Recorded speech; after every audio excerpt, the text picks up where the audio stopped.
Hey, welcome to the Manhwa recap. Today we are going to cover the series I obtained a mythic item. Hope you enjoy and stand by.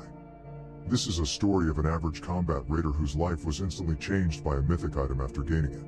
The mythic item not only changed his life of an average raider living his own into a real hero that everyone praises of. In this fantasy world, the raiders are the individuals that hunt shadowy creatures hunting innocent humans, loot valuable treasures, and fight for the innocents. The danger surrounded around the job is what makes it priceless. They are heralded as heroes to the world. They are envied by the average public. But apart all that, it is a work that inspires everyone. Constant beating of a raider's heart announces the arrival of his death, which seems priceless and merciless at the same time. Min Jae-yun is seen arguing with Jung Woo-man, who works at a raider agency, as a job broker for the raiders who doesn't belong to any guild. When Jung Woo-man called him after quite some time, Min Jae-yun was feeling ecstatic and weird at the same time. He is requested to be on the front line with a shield in a dungeon full of demonic creatures and monsters. Min Jae-yun is enraged by his request, since the kids having lower ranks than him has no issues finding jobs, while he is requested to be a meat shield for the raid. Since the warriors or combat-focused fighters are slower than the magicians and have more chances in getting injured, the demand for them is really low. 10 years ago, the picture was quite opposite for both classes of raiders. Min Jae-yun regrets his decision of not taking magic back in the third year of middle school, even though his magic aptitude was 97%, since the current top magician only had 92%. Just because the social reputation back then was not in the favor of the magicians, he insisted on taking combat. But nothing can be changed now, since the growth of every raider stops at the age of 20. In order to survive in the job market, Min Jae-yun reluctantly takes the job while regretting his life decisions. He is instructed to be at the scene at 8 a.m. for the job he just accepted. Jung Woo-man says he needs to meet him before he leaves for the dungeon, but doesn't say why. The next day, Min Jae-yun waits for Woo-man, but he is nowhere to be seen. Jae-yun thinks it's useless for Woo-man to work with him, since he is an A-rank magician while Jae-yun is a D-rank warrior class raider. Before leaving, Jae-yun meets an old friend named Myung-ho, who is also going on the raid. They both chat for a few minutes before they are called at the entrance. Jae-yun checks his phone and takes a look at his mother's picture before leaving for the raid. While the raid is running, the magicians loved bullying the combat warriors for their own entertainment, but the capabilities of the Meteor Guild somehow gives him confidence that he will not be dead in the mission. When chatting with Myung-ho, Jae-yun tries to check the inventory, but his Aesir system fails him and doesn't reboot. An unknown voice calls for him to follow the light. Jae-yun listens and starts doing as he is told without knowing the consequences. While following the light and checking the Aesir system, he sees that it is still down. It seems strange to him, since it has never faced this kind of issue in 17 years. He thinks to himself that it might be related to the voice. It was 20 years ago, in the year 2011. In the middle of the Pacific Ocean, a giant tree rose up from under the water and eventually it sprouted. It covered the skies just in 9 days of time. Yggdrasil was the name of it from the mythology. It brought disaster all over the world, and half of the humankind died because of them, and the rest was cleared by famine and plague. The first Awakened was born at that time to rescue the humans from that tragedy. Jae-yun eventually comes in front of a huge hidden door which has wolves carved on them. He thinks of treasures and being rich while unlocking the door, but he gained an item named Odin's Lost Eye, and the Aesir system partially boots up. He sees that the item is one of a kind, so instead of trying it on, he thinks of selling it to change his life. After restarting the raid again, the whole group gets trapped with poison mist. While Myung-ho tries leaving with Jae-yun, he gets stabbed by a shadow figure from the back and dies at the spot. He realizes it can be the doing of dungeon contract killers. Suddenly, Woo-man reveals himself from the shadows, which shocks Jae-yun. After asking Woo-man, he reveals that it is all his work planning an attack on the Meteor Guild. Woo-man is in the dungeon in a contact he made with his client, and he murdered everyone from the guild. At that time, Jae-yun starts contemplating his decisions he has taken in his life, and it impossible for him to take on Woo-man since he is an A-rank magician. Not only that, he belongs to the top 2% of the country. He wants to take the revenge on Woo-man because he killed not only the whole guild but also his friend. But considering all the circumstances, he is committed that he will not tell anyone about the incident inside dungeon, but Woo-man instantly goes on attacking him.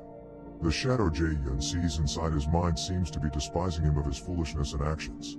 He realizes that the client of Woo-man is none other than his own father, who killed his wife 5 years ago and is trying to get his son killed by the same assassin.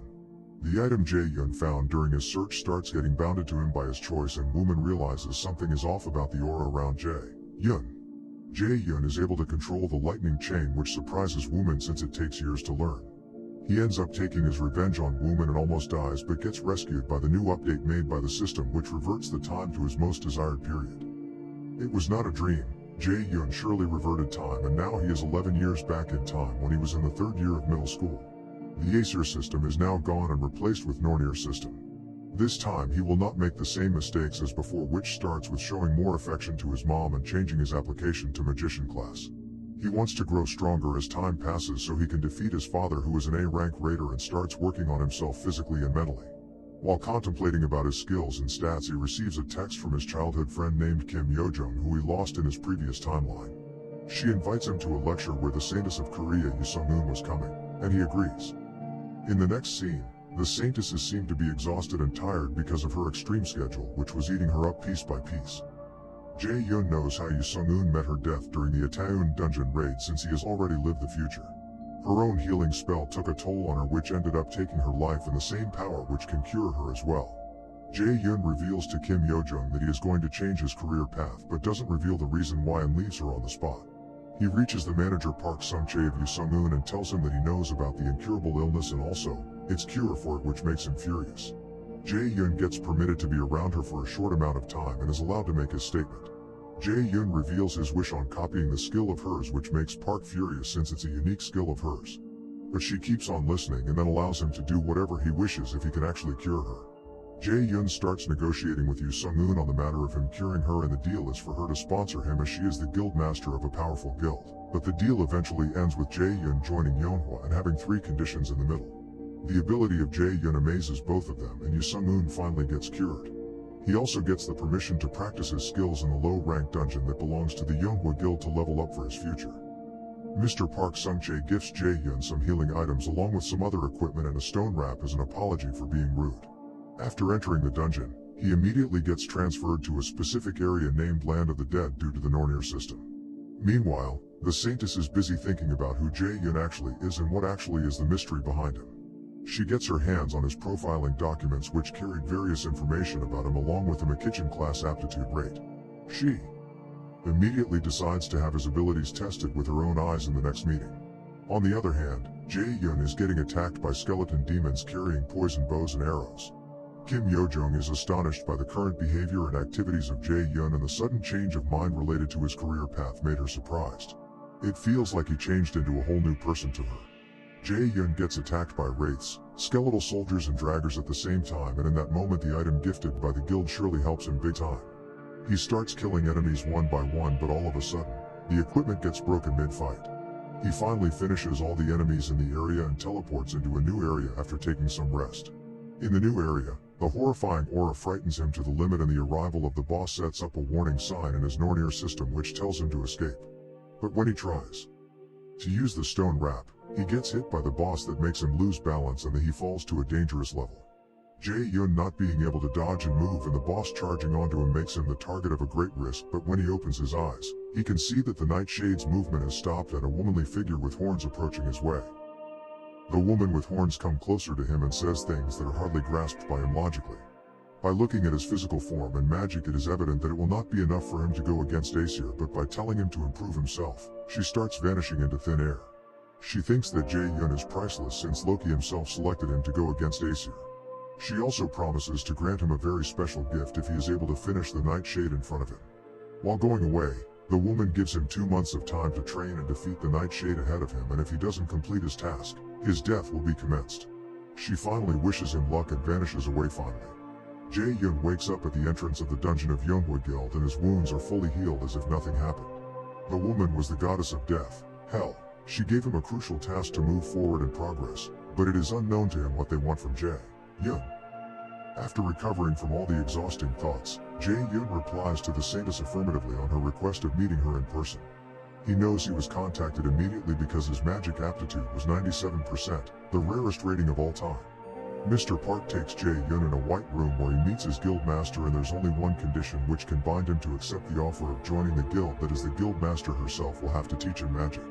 All this time Jae-yoon was training to be a combat warrior, and for that reason he has no pure knowledge of magic whatsoever, so it seems necessary for him to choose that way. Yoo Sung-eun wants to accept his proposal but wants to check his talent at first. She wanted him to overcome a mana cube which was used by magicians that are at least a B rank, but even if he fails, nothing of the priority negotiation contract will change, and that was a promise made by the guildmaster herself. Mr. Park is worried about the guildmaster taking such a test for a beginner, but they both agree that something wonderful might happen.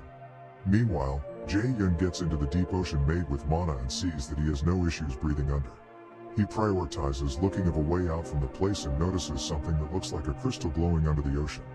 Suddenly, a crack appears on the entry side of the mana cube which shocks both the manager and guildmaster. Jae-yun inside the mana ocean creates a miracle by successfully finding the mana core which he breaks to get outside.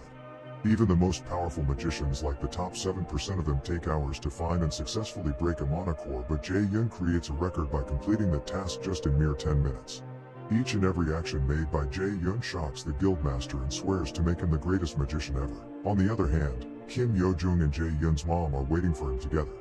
When Jae-yun gets out from a rather luxurious car, it surprises the both of them. Kim Yo-jung questions Jae-yun about his sudden change of mind related to career change, which he avoids in a swift. It seems that even though she is from an affluent family, she is rather alone in the absence of their presence. She asks for a wish from him to teach magic theory, but it will only be valid for 1 year. They both start fighting with the pillows over the fact that Jae-yun left her alone after the lecture. Jae-yun's mom breaks their pillow fight by calling them down for dinner. In some unknown place, a man named Mr. Min Sung-oh is seen in front of a large dead serpent, and he gets praised for his skills in raid by another man. But the clinginess and the presence of the man annoys him, which makes him put a magic spell on the man. The man forgets what he was even doing in the place at some point. The Yeonhwa Guildmaster starts the education of Jae-yun on magic, which starts with sparring at the first day. Jae-yun thought that he can at least take one hit at her, but gets proven wrong since she is a Ssrank raider. The Guildmaster educates him on the idea about the differences between the fighting style of a warrior and magician. She hits him quite easily on the second attack, but on the next attack Jae-yun destroys her spell and hits her quite easily. Then she eventually proves why she is called the Guildmaster by the whole guild. Proud Jae-yun loses the spar to the Guildmaster, but by seeing wonderful skills coming from a gifted child, the Guildmaster officially becomes the teacher of her first apprentice. Kim Yo-jung starts Jae-yun's lesson on the theories of magic while still doubting his sudden career change, and Jae-yun is rather distracted throughout the lesson. But the ability of him getting used to magic lessons seems quite impressive to Kim Yo-jung. In the training facility of Yeonhwa, the manager is guiding everyone throughout the training session and catches the distracted behavior of Guildmaster and the thoughts of Jae-yun. She believes that someday in the future Jae-yun will come out on top as a S-rank magician after her and amaze everyone in the world. At home, Jae-yun tries creating the mana enhancement pill to permanently increase the mana of himself, since it is an item coveted by all the magicians, but he fails implacably each time. He cannot ask anybody about the recipe for the pill, since in the year 2020 nobody knows about it yet, and he is the only one that knows about it. Jae-yun wants to make a connection with the alchemist who made the pill eventually in the future, named Lee Hee-song, which he thinks will end up being profitable to him. The man is a first-year student in the Miller's Academy, the place which is most desirable to Jae-yun. The state of the house after his experiment makes his mom think like a robber or intruder raided the house. The alchemist Lee Hee-song is a man who is son of the first S-rank raider in Korea after Yggdrasil rose up above the Pacific Ocean. To meet the son of Lee Yashin, Jae-hyung takes a portal to Daegu, the city which is abandoned due to the monster outbreak where the Miller's Academy is. Jae-hyung finds Lee Hee-song in trouble with one of the academy's students, where he is getting bullied by almost everyone.